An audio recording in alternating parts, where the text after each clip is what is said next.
Welcome back. The UK Diversity Project spreads an important message in a unique way. And today we welcome Catherine Brereton from the Diversity Project to tell us more. Thank you for being with us today. Thank you for having me. We were just talking during the break. This is actually the first year for the project here in the Lexington area. Tell us a little bit more about it. It is. It was created back in August. I'm a Gaines Fellow at UK and have to do a jury project which links UK and the Gaines Centre with the community.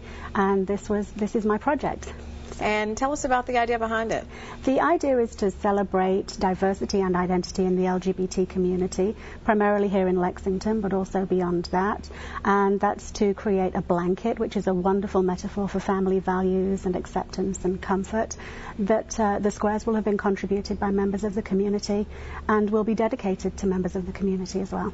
And we have some examples of some of the squares that are part of this project. Yes. And what are some of the things folks are sharing about themselves and being included in this? Oh, I'm hearing some amazing stories. Some of the squares are dedicated to members of the LGBT community that are no longer with us. And every single story is so emotional. It's such a capture for the heart and the mind. It really...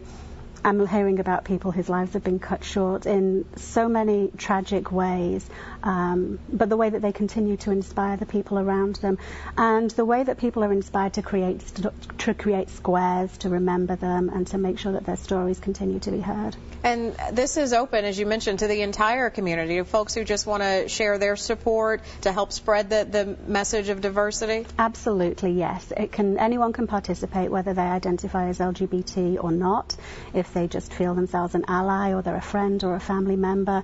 And although it's primarily based in Lexington, that really does extend beyond Lexington, because all of us have family and friends that are outside this area. And if folks are interested in getting involved, what can they do? What can they do? They can knit or crochet a square. I keep saying knitting, but it is inclusive. It does include people who crochet as well. So they can make a square, they can donate time, they can donate a quotation, an LGBT positive quotation, or they can just ask to dedicate a square to someone that they've lost.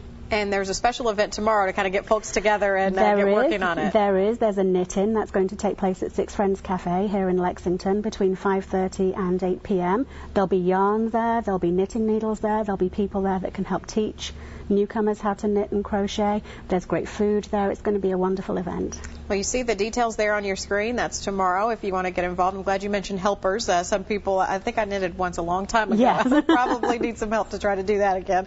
And at the bottom of your screen, you're seeing an email address and also a blog website and Facebook. There's also a Facebook page. There's a Facebook. Look for UK Diversity Project on Facebook. I update that several times a day with what's happening. And is there a time frame here as far as when you're hoping to get all the squares in? Yeah, hopefully by mid-December I'd like to have at least 144 squares in. That's going to make a really big blanket, 9 feet by 9 feet.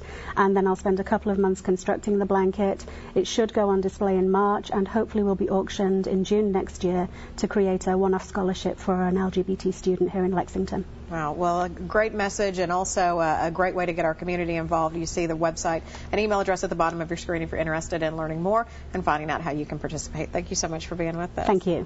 We will be right back with more news and weather after this.